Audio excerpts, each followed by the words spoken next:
Assalamualaikum warahmatullahi wabarakatuh. Allahumma sholli ala Sayyidina Muhammad wa ala ali Sayyidina Muhammad. Pemirsa yang dirahmati Allah, marilah kita simak ceramah dari Buya Ar-Razi Hashim dengan tema cara sholat yang dapat menggugurkan dosa. Sebelumnya marilah kita perbanyak sholawat minimal 1000 kali sehari, agar hidup kita penuh barokah dan mendapatkan syafaat kelak. Jangan lupa berikan dukungan kepada channel kami dengan memberikan super thanks seikhlasnya. Marilah kita doakan agar Buya Ar-Razi Hashim dan keluarga diberikan kesehatan dan kebahagiaan dunia dan akhirat. Amin ya robbal alamin. Kalau sholat itu ayatnya gimana? Aqimis sholata lidzikri, surat Toha. Dirikanlah sholat, itu terjemahan lama. Kalau terjemahan sekarangnya, aqim itu berusahalah engkau menyempurnakan sholatmu lidzikri, untuk mengenang aku, mengingat aku. Ada yang ingat Allah nggak? Kita ingat sesuatu yang kita pernah jumpa dan kita kenal. Jumpa nggak kenal, nggak ingat juga. Berapa orang yang kita jumpai di pasar, di bandara, di kampung, di kota, kalau tidak kenal kita nggak ingat. Dan Allah tidak mungkin menyuruh sesuatu yang tidak jelas. Pasti Allah nyuruh sesuatu yang sudah jelas. Yang sudah jelas kita pernah jumpa, yang sudah jelas kita pernah kenal kepadanya. Dan ia mengatakan, innani anallah. Kalau kamu lupa kepadaku, akulah Allah. La ilaha illa ana. Secara harfiah, la ilaha, tiada yang disembah, tiada yang berhak disembah, tiada Tuhan illallah, kecuali Allah. Itu namanya hakikat. Berhakikat nggak cukup, mesti bersyariat. Aqimis salata lidzikri. Maka jika engkau telah kenal aku, bangunlah hubungan kepadaku, mendekatlah kepadaku. Bagaimana caranya? Aqimis salata. Maka sempurnakan, usahakan menyempurnakan sholat. Jadi saya tidak menerjemahkan aqim itu sekedar mendirikan, karena orang Indonesia hari ini kata berdiri itu dianggapnya berdiri pakai kaki. Padahal dalam bahasa Melayu lama, aqim itu usaha artinya. Qiyam itu bukan berdiri, artinya usaha. Berusahalah engkau melaksanakan sholat, maka sholat itu usaha. Usaha apa? Lidzikri, untuk mengingat-ingat pertemuan dengan aku. Kita kalau ingat seseorang, ingat namanya, atau ingat sifatnya, atau ingat perbuatannya, bahkan syukur-syukur ingat zatnya. Minimal ingat namanya. Itu sebabnya permulaan sholat setelah niat dibuka dengan apa? Allahu Akbar. Itu permulaan ingat. Maka ingatlah dirimu kecil, bahkan tiada yang maha ada, hanya aku. Allahu Akbar. Itu maknanya. Jadi kalau orang sholat masih merasa berilmu, itu belum ingat Allah. Orang sholat masih ngejar pahala, belum ingat Allah, dia ingat pahala. Orang sholat ingat Ka'bah, keliru juga. Kita menghadap Ka'bah, bukan mengingat Ka'bah. Lain nggak? Kita orang Islam nyembah Ka'bah atau nyembah yang memuliakan Ka'bah? Yaitu Allah Subhanahu wa Ta'ala. Maka Ka'bah itu hanya sekedar lambang persatuan rohani, menyatukan gelombang kolbu, ya, secara zahir. Ya, karena sudah bertahun-tahun sholat kok ngadap Ka'bah. Ka'bah itu di mana sih? Maka perlulah kita berkunjung, berziarah. Itulah yang disebut umroh, haji. Jadi haji dan umroh itu salah satu maknanya berziarah, mengunjungi kiblatnya tubuh, kiblatnya badan.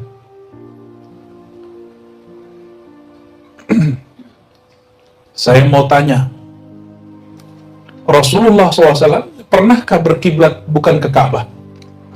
Pernah. Berarti Ka'bah itu boleh ditukar-tukar nggak sama Allah? Ya suka-suka Allah ya. Cuma karena syariatnya sudah selesai, nggak akan ada lagi diganti ke Lombok, nggak bisa. Mentang-mentang di Lombok ada Rinjani gitu ya, nggak bisa. Syariatnya sudah selesai. Al-yawma akmaltu lakum dinakum. Agama sudah selesai, syariat sudah selesai. Yang belum selesai pada diri kita adalah aqimnya. Maka guru saya menerjemahkan aqimis shalah itu ma'rifatilah sholatmu. Ma'rifatmu belum selesai. Syariat sholat sudah selesai. Sholat subuh berapa rakaat? Kalau lagi soleh gitu boleh nggak nambah 3 rakaat? Kayak kenapa subuh yang lagi seger 2 rakaat, sedangkan zuhur kita lagi capek-capek ngantuk 4 rakaat? Kenapa? Itu urusan kemakrifatan. Orang kalau bangun tidur maksiatnya sedikit, lalainya tidak banyak, paling lalai asbab tidur. Tapi kalau dari pagi sampai siang, sudah berapa banyak mata ini ternodai? Bukan ternodai, sengaja menodai. Ya, lisan kita nyinggung orang, mata kita jelalatan, pikiran kita nakal, ya, hati kita kemudian berkhayal cinta dunia. Maka penawarnya aqimis shalah li zikri. Tujuannya kan zikri. Supaya zikirnya kuat, maka rakaatnya harus 4. Karena efek noda-noda tadi mesti dirontokkan. 1 rakaat, 2 rakaat, 3 rakaat, 4 rakaat bersih lagi dia. Dan aneh, kok dari zuhur ke asar 4 lagi? Karena waktunya pendek. Karena itu waktu orang tulul amal. Jadi hati-hati ya. Dari zuhur sampai asar itu waktu orang pikiran tulul amal. Apa arti tulul amal? Panjang angan-angan. Ini penyakit yang biasa dikenai nama orang-orang kayak dia nih. Artis-artis, penyanyi-penyanyi, bahkan ustadz yang artis. Termasuk yang ngurusin. Sama aja. Hubbud dunya wa tulul amal. Hati-hati. Makanya saya pesan benar ke Bang Haji nih, Bang Haji Sofan. Bang, saya tahu nih bisnis banyak duitnya, tapi coba doa jadi khidmat hamba-hamba Allah, menunaikan cintanya kepada Allah. Maka saya kaget kemarin pas haji nggak jelas plus apa itu ya, angkanya nggak jelas itu gitu. Ya. Tapi karena mungkin kemakan omongan kita ya, akhirnya berangkatin aja. Kalau teman kita yang di Jakarta ngambilnya 3 kali, ini nggak ngambil, kayaknya minus itu. Minus itu, benar tak ya? Nah itu. Tapi insya Allah kalau itu dikerjakan, berkahnya tiada habis. Karena kata Imam Malik, Imam Madinah, gelar beliau Imam Darul Hijrah. Apa kata beliau? Wa ma lillahi baqiyah. Satu karya, satu aktivitas, satu program yang dibuat karena Allah, maka Allah kekalkan dengan bakoknya, kekalnya Allah Subhanahu wa Ta'ala. Ya, maka saya doakan ya, kalau memang diniatkan untuk berdakwah syiar, saya doakan semoga Safa Haramain Allah besarkan, Allah berkati ya. Amin ya rabbal alamin. Ya, saya lihat nih tuan guru ini kan dari dulu ngaji Kitabul Hajj, Kitabul Umrah, bab haji umrah, tapi belum pernah ke sana. Ngajar haji umrah tapi nggak ke sana kan aneh. Ya. Dan alhamdulillah itu niatkan. Itu doa Imam Abul Hasan Syazili. Dalam Hizbul Bar beliau berdoa, ya Allah, jadikan aku orang yang menjadi wasilah kekasih-kekasih Engkau mendapatkan rezeki. Itu doa Imam Abul Hasan Syazili. Abul Hasan Syazili ini bukan orang sembarangan. Ini wali Allah, pencetus Thariqah Syadziliyah. Salah satu thariqah terbesar di dunia, Thariqah Syadziliyah. Cabangnya banyak.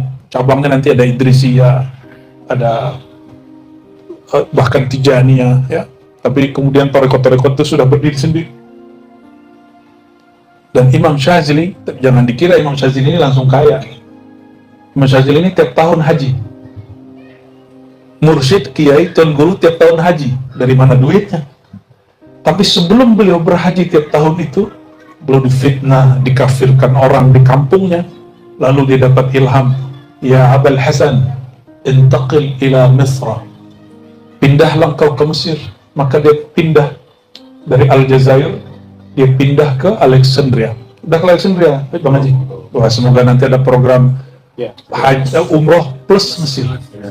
Ya, nanti ziarah ke murid beliau Ibnu Athaillah Sakandari di Mesir. Ziarah juga ke muridnya langsung, namanya Abul Abbas Al-Mursi, pengarang Hikam atau Hikam Athaillah. Itu gurunya itu di Alexandria, namanya Abul Abbas Al-Mursi. Abul Abbas Al-Mursi ini tuan guru tarekat Syaziliyah generasi kedua. Beliau ditanya sama muridnya, sama temennya, ente kok gak punya buku sih, gak punya karya? Apa kata dia? Karyaku adalah murid-muridku. Dan benar, murid dia yang paling oke, namanya Ibnu Athaillah Sakandari. Semua bukunya, buku Ibnu Athaillah adalah isi qalbu Abul Abbas Al-Mursi. Dan sampai hari ini kita menikmati kajian hikam, benar nggak? Ya. Salah satu zikir pagi sore yang saya ajarkan, Astagfirullah 100, La ilaha illallah 100, Sholawat 100, Subhanallah bihamdi, Subhanazim 100, itu zikirnya beliau. Zikir Imam Syazili. Ya. Oke, kembali ke yang tadi. Jadi sholat niatnya apa? Aqimis sholata zikri. Jadi kenapa sholat bilangan jadi panjang? Karena supaya zikirnya utuh. Karena gangguan kita di luar sholat sangat luar biasa. Nah, nanti cek gangguan di luar sholat itu kuat, lagi sholat mikirnya macam-macam. Jadi cek, mau ustadz gak ustadz sama aja. Kiai itu kadang lebih gak khusyuk daripada orang awam. Ya, apalagi khotib ya. Khotib itu kalau mau ceramah, mau khotbah, kadang dia lagi sholat tuh nyiapin bahan. Ya. Habis khotbah, masih kepikiran apa yang dikhotbahi. Padahal lagi sholat. Nggak ingat Allah dia. Itu, ini pengalaman dulu. Dulu sebelum belajar tasawuf. Ya. Maka kita kasihan sama orang yang mengharamkan tasawuf. Ya. Orang yang mengharamkan tasawuf, dunia luar sholat akan mempengaruhi sholat. Tapi kalau dia bertasawuf, suara qalbu, nur sholat dia akan mempengaruhi luar sholat dia. Dalilnya apa? Hadis Nabi SAW. As-salatu nurun. Salat itu cahaya. Itu dalam ilmu hakikat. Jadi ada hakikat, ada ma'rifat. Dalam ma'rifat, as-salatu bukan salat artinya. Salawat. Salawat itu nur. Maka tidaklah sah salat seseorang kecuali dia tutup dengan salawat. Jadi kalau salat nggak khusyuk, banyakin salawat di ujung. Ya. Hadirkan Rasulullah SAW di hati. Allahumma salli ala Sayyidina Muhammad wa ala ali Sayyidina Muhammad. Bahkan dihadirkan waktu setelah tahiyat. Assalamualaikum ya ayuhan Nabi. Salam atas engkau, wahai kekasihku Rasulullah. Sebut begitu. Pasti dijawab Rasulullah SAW. Apa kata beliau? Inna lillahi malaikatan sayyarah. Allah punya malaikat-malaikat yang berterbangan sekilat-kilat. Yuballighunani salamakum. Tugasnya cuma satu, menyampaikan salam kalian. Istimewa nggak salawat? Saking istimewanya, maka yang mengirimnya bukan malaikat biasa, tapi disebut malaikat sayyarah. Malaikat yang diizinkan bolak-balik. Sayyarah bukan sayyarah zaman now, mobil. Sayyar itu artinya yang boleh berkeliaran kemanapun dia dengar ada orang salawat, maka dia datang ke situ. Jadi bukan berarti telinganya besar, malaikat ini enggak. Tapi pendengaran dia hanya diizinkan untuk mendekati orang bersolawat. Ya. Karena saya dengar nanti berangkatnya pas bulan Maulid nih ya. Nyampe di Madinah, jangan kurang solawatnya dari 1000 setiap hari. Khusus sama Bang Haji 70.000 lah. Sampai pulang ya. Harus lebih kenceng solawatnya. Salawatnya apa? Terserah. Allahumma sholli ala Muhammad wa ala Muhammad atau sallallahu ala Muhammad atau salawat yang lain. Masa kita kalah sama orang-orang lain? Ya? Kalau salat aqimis salata li dzikri, maka umroh dan haji apa? Wa atimmul hajja wal umrata lillah. Ini lebih spesial. Kalau salat li dzikri, haji umroh untuk yang punya nama zikir itu. Lillah. Salat untuk mengingat aku, tapi kalau haji umrah untukku, gitu kalimatnya.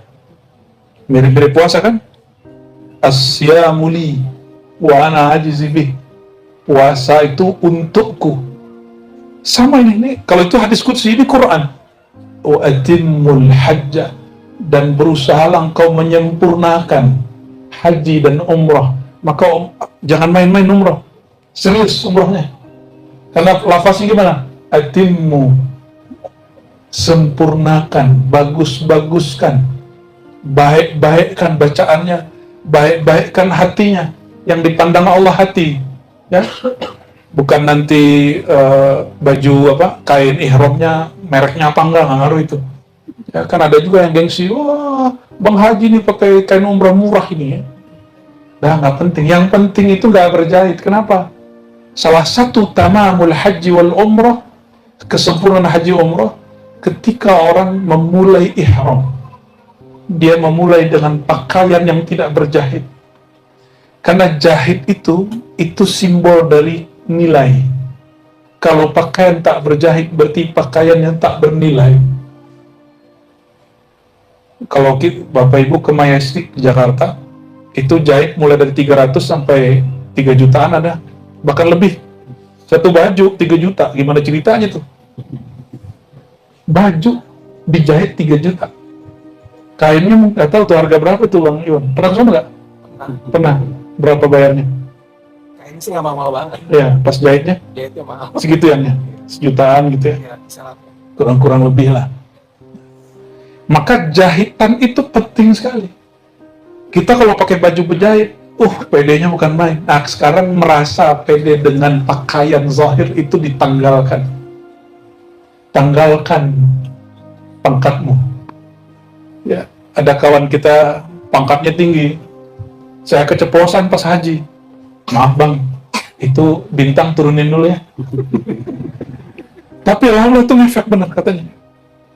Ngefek benar. Dan dia bersyukur, alhamdulillah, dari Musdalifah ke Mina jalan kaki nggak protes, alhamdulillah. Padahal haji furoda. Misok gitu. Haji furoda jalan kaki. Bagusan nasib kita. Ya, padahal yang kemarin yang nggak nyampe 100 juta itu full naik bus. Oh iya. Mending naik sama Bang Haji ya. Tapi disitulah Allah membersihkan orang-orang yang biasanya terjebak oleh baju, terjebak oleh jabatan pangkat yang melengket, yang melekat pada baju. Ya, coba Ustadz nih, kalau kita dai Ustadz kan lengkap nih, pakai begini kan, rida ini, shawl, pakai kopiah, pakai baju, lengkap deh, pakai cincin ya. Kalau bisa tuh dicopot semua, walaupun pakai cincin boleh, copot semua. Sehingga nggak ada Ustadz di situ, nggak ada jamaah di situ, nggak ada siapa-siapa. Itu yang disebut ihram. Jadilah hambaku, itu maksud Allah. Maka tamamul haji wal umrah an tu'ri nafsaka an malabis dunyawiyah.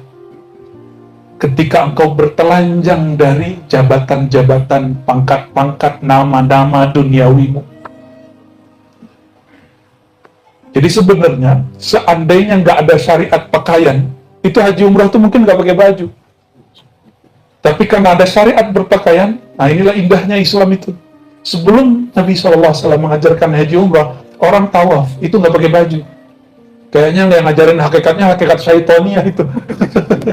Kan senang banget ngeliat orang begitu nggak pakai baju kan. Astagfirullahaladzim. Katanya apa? Ini tempat suci, tanggalkan semua pakaianmu. Ternyata salah paham. Ya. Jadi sempatlah tempat suci itu nggak suci. Jangankan itu, Ka'bah yang sekarang kita tawaf, dulu ada 360 lebih berhala. Dan berhala itu satu-satu masing nama-nama syaitan, nama-nama iblis. Coba yang disebutin di Quran apa? Latta, Uzza, Manat. Itu nama-nama iblis, na'udzubillah. Nama-nama syaitan.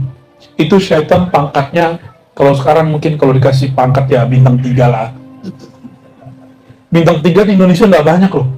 Sama itu nggak banyak, itu cuma beberapa syaitan doang yang berpangkat begitu. Dan mereka divisualkan dalam bentuk berhala dan disembah orang tawaf di situ. Ya wajar kemudian kalau tawafnya nggak pakai baju, karena yang ditawafin setan. Maka ilhamnya ilham syaitani ya. Nah ini hati-hati belajar ilmu hakikat nih. Orang belajar hakikat masih bisa terjerumus ke jurang-jurang syaitan kalau nggak sampai kepada ujung ma'rifat. Makanya Quran mengatakan fa'lam annahu la ilaha illallah. Maka berilmulah, bermakrifatlah ma'rifat la ilaha illallah. Maka semua ma'rifat yang menyalahi la ilaha illallah batil. Ya. Kita nggak ngaji ma'rifat dulu deh. Masih sore. Jadi haji umroh, kalau sholat li zikri, untuk mengingat-ingat aku, mengenang-enang aku, kalau haji umroh full untukku, lillah.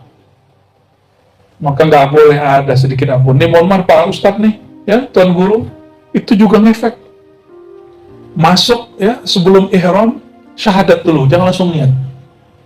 Syahadat itu lebih dari niat, meluruskan saya bimbing umat engkau ya Allah, karena ingin mengajak mereka mengenal engkau ya Allah. Insya Allah itu diterima Allah itu. Baru pasang niat. Takut kegores-gores di hati rupiah, dolar, sama real. Nemenin jamaah nih untuk tawaf, tapi dalam hatinya berputar duit, tips. Jangan sampai begitu. Ya. Itu pengalaman saya. Ya. Walaupun saya nggak pernah bawa jamaah, tapi lagi tawaf, kolbu kita dengar. Kan kolbu bisa dengar kolbu. Itu berisik sekali. Real, dolar gitu. Ya. Itu terjadi. Tubuhnya tawaf di tempat suci, tapi pikiran kolbunya karena nodanya nggak disyahadatin dulu, nggak diistighfarkan. Akhirnya kolbunya berputar pada dunia. Dan coba cek Ustaz ya, orang yang membimbing haji umroh karena duit, ta'iba wa ta'isa, dia pasti lelah pikirannya. Berharap sudah ditemenin, ini nggak dapat tips. Ya. Ada orang yang kita nggak harapin ngasih tips. Apa kata baginda SAW? Hadisnya sahih. Ta'iba abdud dinar, sungguh lelah pemburu dolar, real, dan rupiah. Lelah pasti. Ya, kembali ke niat awal. Wa atimmul hajja wal umrata lillah. Sempurnakan haji umrahmu dengan menanggalkan keakuanmu, menanggalkan sifat-sifat cinta duniamu. Betul kita butuh duit, perlu duit, betul. Tapi jangan kemudian kita menjadi hamba duit. Ya. Siapa sih nggak senang dikasih duit? Senang dikasih duit dong. Senang. Ya. Tapi ketika hati dan nyangkut, rasakan tersiksa. Maka kalau boleh kita sebut as-sa'adul ibad, orang yang paling bahagia, ya, orang yang paling kuat mentalak dunia di kolbunya. Kalau dunia di kolbu harus talak 3, nggak boleh talak 1, ntar berujuk lagi dia. Berapa kali talaknya? Talak 3. Lo kan terus bisa kawin lagi, atau lain cerita tuh. Emang kita berusaha terus, nggak boleh. Inilah alasannya kenapa sholat tuh bilangannya banyak. Karena dia sempat masuk, hajar lagi ya. Nah, dan betapa ya miris kita melihat musim haji, bahkan musim-musim umroh. Semuanya serba duit. Ya, Bang Haji sangat paham maksud saya. Semuanya serba duit. Bahkan orang Arab itu sendiri yang mainin. Orang kita ikut-ikutan. Ya mau gimana lagi? Mau masuk ke Raudhah sekarang? Bayar nggak? Bayar. Nggak bisa daftar online, bisa daftar offline.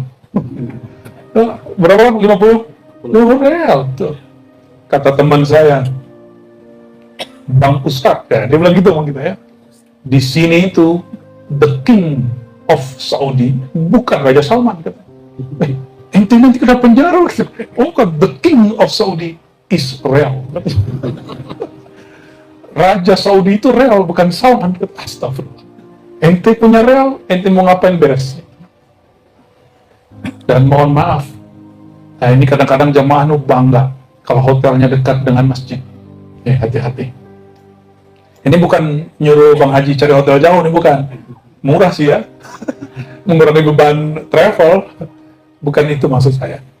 Sayyidina Abdullah bin Umar, Sayyidina Abdullah bin Abbas, orang yang paling mengenal baginda Nabi Muhammad SAW. Mereka kalau haji umrah tidak mau nginep di dalam haram. Batas haram tahu ya? Nanti dikasih tahu sama Mutawif, ini dataf haram. Dikasih tahu. Mereka nginepnya di mana? Masjid Aisyah itu. Di belakangnya tanda haram, mereka nginep kira-kira 10 meter di belakang itu, mereka buat tenda di situ. Kenapa? Ketika ditanya, Sayyidina Abdullah bin Umar menjawab, jika sholatmu dilipat gandakan jadi 100.000, kira-kira maksiatmu Allah pandang berapa ratus ribu? Tidak dilipat gandakan, cuma dilihatnya besar.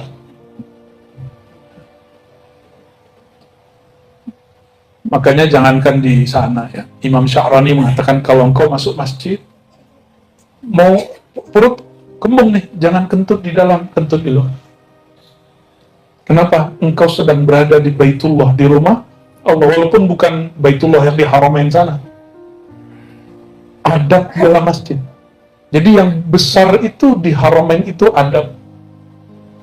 Jadi maka sekarang jika berhalanya bernama real, dolar, saya nggak heran.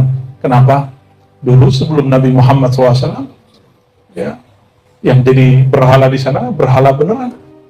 Kota suci Mekah jadi pusat berhala dunia zaman itu.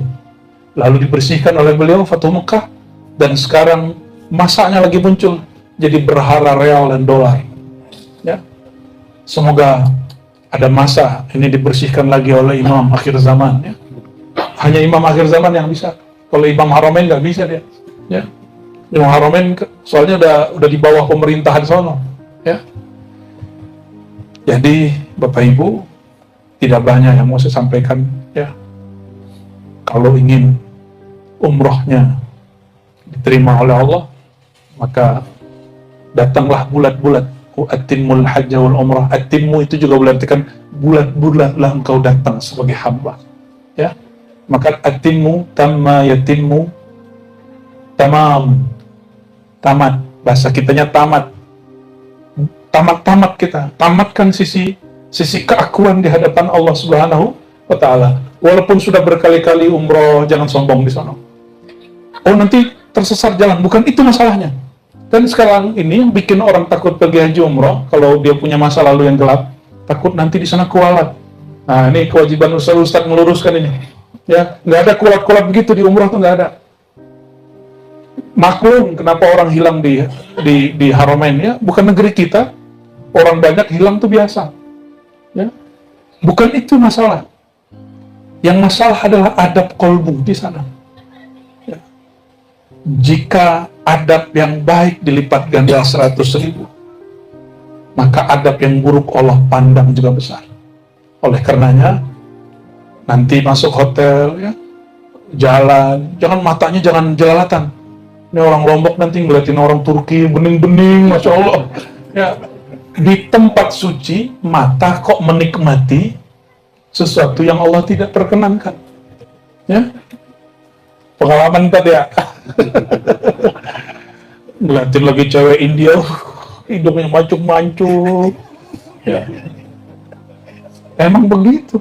Ngeliatin lagi orang Iran, orang Uzbek, putihnya, Masya Allah. Seakan-akan tulangnya kelihatan dari belakang kulitnya itu. Urat-urat. Benarlah kata orang Arab dulu kan, al-bayat nisful jamal. Separuh kecantikan, keindahan, ketampanan itu pada putih. Kata orang Arab. Kalau kata orang Persia, enggak. Yang kayak kita ini yang hot katanya. Allahumma sholli ala sayyidina Muhammad. Jadi jika sholat lizikrillah, haji umrah lillah, berarti lebih dekat, lebih cepat. Ya, semoga perjalanan umrohnya Allah makbulkan, Allah mabrurkan. dan para ustadz dan juga Bang Haji dan tim. Allah berkahi, Allah jadikan niat mereka tulus ya. Tapi jangan hanya tulus lalu mampus, tapi tulus dan dapat